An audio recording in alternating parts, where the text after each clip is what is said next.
Once upon a time, in a small village near the city of Rajagriha, there lived a young man named Sarva. Sarva was a poor but hard-working farmer who toiled from dawn to dusk in the fields to support his family. But he often complained that life was unfair and unlucky for him. He would think to himself, "Why is life so difficult? What have I done wrong to bear all this suffering?" One day, his heart filled with frustration, Sarva decided to climb the mountain to seek out a renowned monk known for his wisdom and compassion, hoping the monk could help him understand the source of his suffering. When Sarva met the monk, he poured out all the injustices he felt he had to endure, the harsh weather that destroyed his crops, his declining health that kept him from working as he once could, and the pressure from his family's high expectations of him. Sarva, his voice breaking, asked, "Master, why must I be the one to endure all this suffering? Has life been too unfair to me?" The monk, with a gentle and compassionate expression, listened intently. After Sarva had finished unburdening himself, the monk slowly replied, "Do you see that leaf falling from the branch? To people, it may seem like something worthless, but to an insect, it is both a home and a source of sustenance. The same object holds different meanings for each being. What you see as suffering is not necessarily the truth. You see life as unfair because you are only looking at suffering from your perspective and have not yet looked deeply into its nature. Do you remember a night when you lay beneath the starry sky?" Sarva, surprised, nodded. He recalled long nights after a day of tiring work, lying down to gaze up at the sky, wondering about the suffering in his life. On those nights, the stars felt distant, silent, and somewhat cold. The monk smiled and continued, "The vast sky above shines and dims without favoring anyone. Rain falls, the wind blows, and thunder roars, but none of it is meant for any one person. Everything in life arises and fades according to nature's laws, without preferential treatment or rejection for anyone." But Sarva still did not fully understand. He sighed softly and asked, "Then, Master, if everything is part of nature, why do I encounter nothing but unfortunate circumstances?"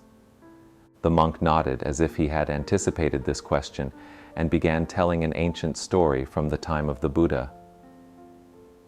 Long ago, there was an old woman who lost her only son. Her sorrow was immense, and she came to the Buddha, pleading with him to use his powers to bring her son back to life. The Buddha remained silent and then told her, "If you can find a mustard seed from a household that has never known sorrow, I will restore your son to life." The old woman went away and searched everywhere, going from one village to the next. But wherever she went, she heard stories of loss and suffering. Eventually, she realized that everyone must go through sorrow. She even discovered that there were sorrows in the world deeper than her own. Instead of feeling resentment, she learned to let go and returned to the Buddha to learn about compassion. Sarva was surprised but did not fully understand the teacher's words, so he asked for further explanation.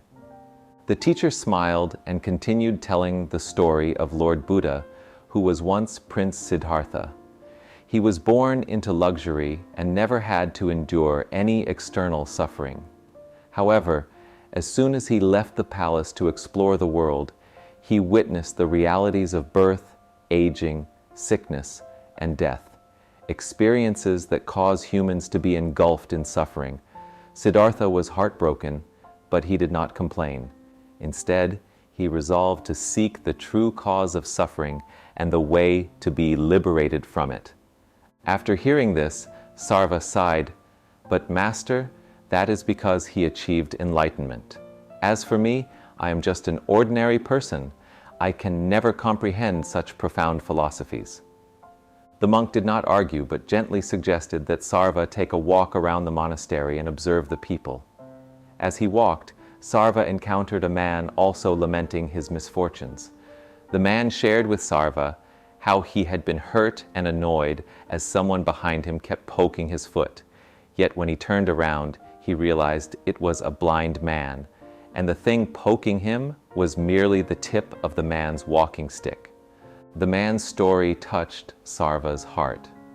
Suddenly Sarva realized that his own suffering might not be due solely to external circumstances, but rather to how he viewed those circumstances. If he did not think of himself as pitiful and victimized, would he still feel that life was unfair? If the blind man in the story had unknowingly hurt him, did his pain truly stem from another's intention or merely from his own interpretation? Sarva returned to the monk, his expression now calm. He bowed deeply and said, "Master, I understand now. It is not that the world is unfair to me, but that I have been viewing it with narrow and resentful eyes." The monk nodded and spoke gently, "You have just taken another step toward liberation from suffering. But remember, to truly be free, you must continue with perseverance, cultivate compassion, and learn to look upon all things with a heart filled with love and understanding, without judgment or expectation." Sarva departed, and from that day forward, he no longer saw the world through sorrowful eyes. The laborious days in the field, the relentless rain, the scorching sun, all became a natural part of life that he accepted with serenity. Rather than feeling burdened, Sarva began to find peace in each drop of sweat and each step he took. He had come to understand that suffering did not arise from external events, but from how he perceived them. Each day in the field, he no longer paid much attention to the burning sun or the unceasing rain. While plowing, sowing, or harvesting, he felt himself in harmony with the rhythm of the earth and sky. In the past, whenever a harvest failed or the crops fell short of his expectations, he would feel despondent and frustrated. But now, he looked upon these changes with equanimity. He realized that everything came and went according to natural laws beyond his control. One day, a close friend from a neighboring village came to visit him. This friend was also a farmer and often complained about life's difficulties. He shared with Sarva his family's ongoing misfortunes, failed harvests, ailing children, and a growing burden of debt. Worried, the friend asked, "Sarva, why don't you complain about life anymore? Don't we all face the same challenges?" Sarva smiled warmly, his eyes calm and gentle. He looked at his friend, but did not respond immediately. Instead, he turned to gaze across the field, stretching under the golden light of dusk. A gentle breeze passed, rustling the stalks of rice. After a while, he spoke. "Do you see this breeze? It blows over the rice stalks, sometimes bending them, sometimes making them sway. Yet none of the stalks blame the wind because they know it is part of nature. Suffering is the same. It is not an enemy, but simply part of life's current." The friend pondered for a while, then asked, "But how can you accept suffering so easily? When I face sorrow, I feel as though I'm being pushed into a dark abyss, and my heart fills with anguish." Sarva gently replied, "I used to feel the same, to see life as a long chain of injustices. But thanks to the monk, I learned that suffering becomes heavier only when we resist and judge it. Instead of blaming, I welcome suffering as a lesson to refine myself. When we change how we see things, suffering also transforms." Hearing this, a light seemed to flicker within the friend's heart. He said nothing more, but sat quietly beside Sarva, watching the sunset over the green rice fields. Both men sat there, enveloped in an atmosphere of peace and silence, as though they had found part of the answer. From that day, not only Sarva, but also his friends gradually changed. Stories of Sarva's calm and compassion spread through the village. Many came to seek his guidance, learning to see suffering not as an enemy, but as a teacher.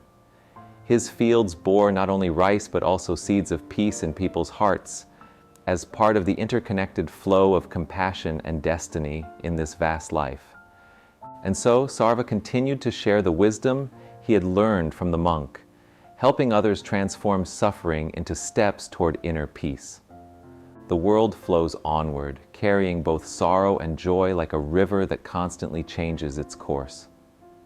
The key lies in learning to view everything with a peaceful heart and compassionate mind. Then suffering will become a teacher, helping us grow in wisdom and strength. If you found this video helpful, please give it a thumbs up, share it with others, and don't forget to subscribe to the channel for more insightful content. Spread the wisdom by sharing this video with your loved ones. Thank you for watching.